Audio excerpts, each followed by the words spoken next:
దాని మీద ఒక ఫిలిం తీస్తే దాన్ని చదువుకుంటూ బుద్ధిజంలో కన్వర్ట్ అయ్యాడు.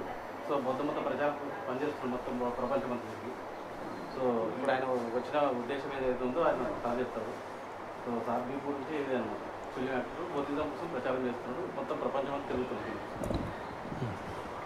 ओके अब मेरा नाम गगन मलिक है और बेसिकली बॉम्बे में मैं रहता हूँ, पला बड़ा दिल्ली में हूँ और एज एन एक्टर मेरे प्रोफेशन जो है उसमें ज़्यादातर मैंने सीरियल्स तो बहुत सारे किए हैं, लेकिन जिसने सबसे ज़्यादा फेमस जो सीरियल हुआ वो रामायण था, जी टीवी पर आया था, जिसमें भगवान राम की भूमिका मैंने निभाई थी। वो मोती सागर ने बनाया था, जो रामानंद सागर जी के बेटे थे, सुपुत्र।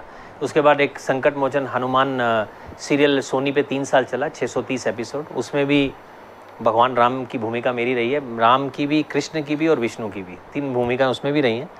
और अयोध्या में भी पिछले 5 साल से जो दिवाली दीप उत्सव मनाते हैं योगी जी, उसमें पिछले 5 साल से भी राम बन के मैं ही जा रहा हूँ एज अ राम। और मैंने एक फिल्म की थी श्रीलंका में, श्री सिद्धार्थ गौतम, जो भगवान बुद्ध के लाइफ के ऊपर थी, सिद्धार्थ की लाइफ के ऊपर, और उसमें सिद्धार्थ का मैंने किरदार किया।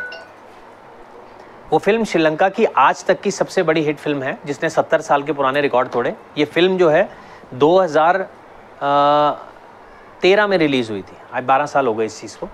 उसके बाद मैंने बौद्ध धर्म जो है वो अपनाया, बुद्धिस्ट रिलीजन मैंने अपनाया श्रीलंका में 2014 में।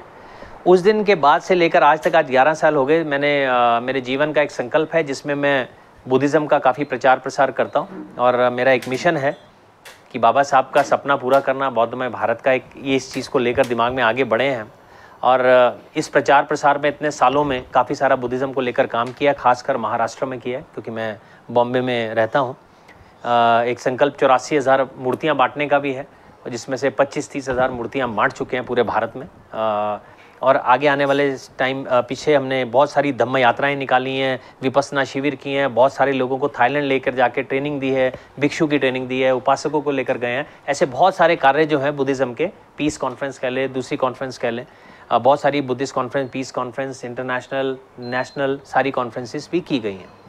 अभी हमने एक धम्म यात्रा एक बीच में निकाली थी महाराष्ट्र में, जिसमें लाखों लोगों ने हिस्सा लिया था, और जिसमें भगवान बुद्ध का अस्थि कलश भी हम भारत में लाए थे। अब यहाँ पर मैं आपके बीच इसलिए हूँ, मैं छोटे में समझाता हूँ कि गुलबर्गा में सिद्धार्थ बुद्ध विहार है।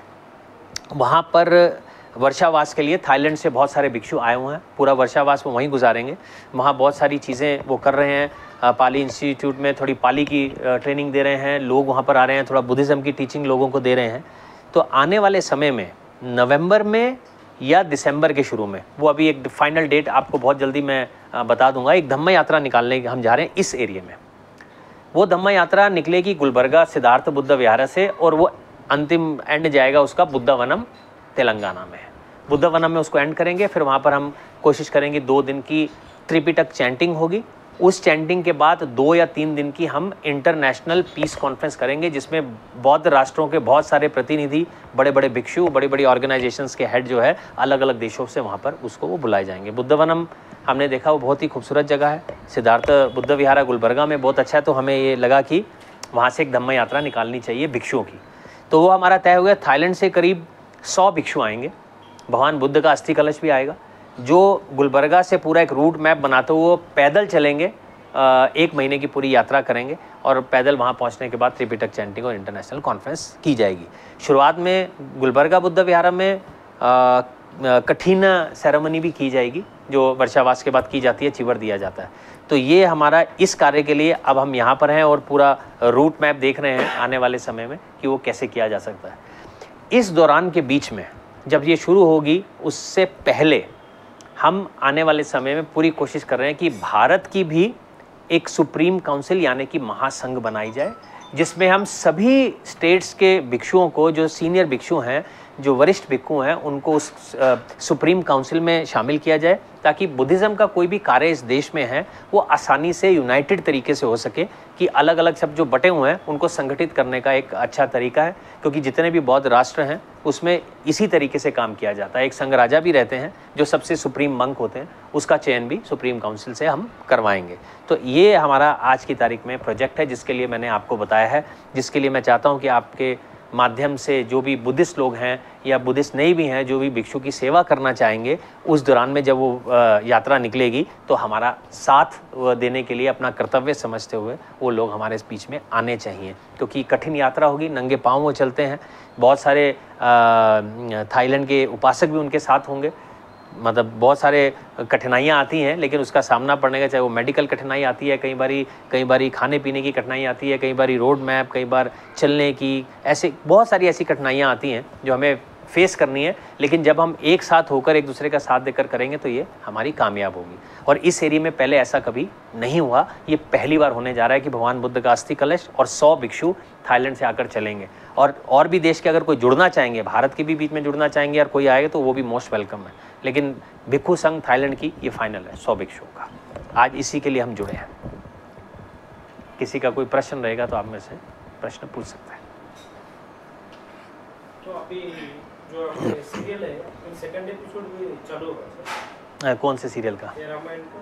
नहीं, रामायण का क्या है कि अब वो जी टीवी में एक बार रामायण वो कर ली, संकट मोचन में भी राम का किरदार निभा लिया, 3-4 बार निपटा लिया, तो अब वापस एक और रामायण आएगी तो उसमें जो और यंग बच्चे हैं उनको राम बनने का चांस देना चाहिए। मुझे लगता नहीं है। अभी मेरा जो अगला सीरियल आने की जिसकी शूटिंग चल रही है उसका नाम है काशी विश्वनाथ, जिसमें भगवान शिव की भूमिका रहेगी मेरी।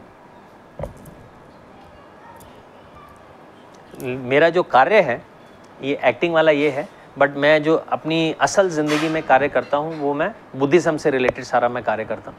कि मेरा जीवन का जो मिशन है, जैसे मैंने कहा है कि बुद्धिज़्म का प्रोपगेशन करना, क्योंकि बुद्ध का धम्म एक इतना अच्छा धम्म है, आप किसी भी रिलीजन से बिलोंग करते हैं उसे कोई भी अपना सकता है, और वो अपनाने से आपके जीवन के जो दुख हैं वो कम ही होंगे और आप एक अच्छे इंसान बन के निकलेंगे। ये ब्यूटी है बुद्ध के धम्म की। तो इसलिए मैं चाहता हूँ इसका अच्छा प्रचार प्रसार हो, लोगों तक बुद्धा की टीचिंग्स पहुँचे।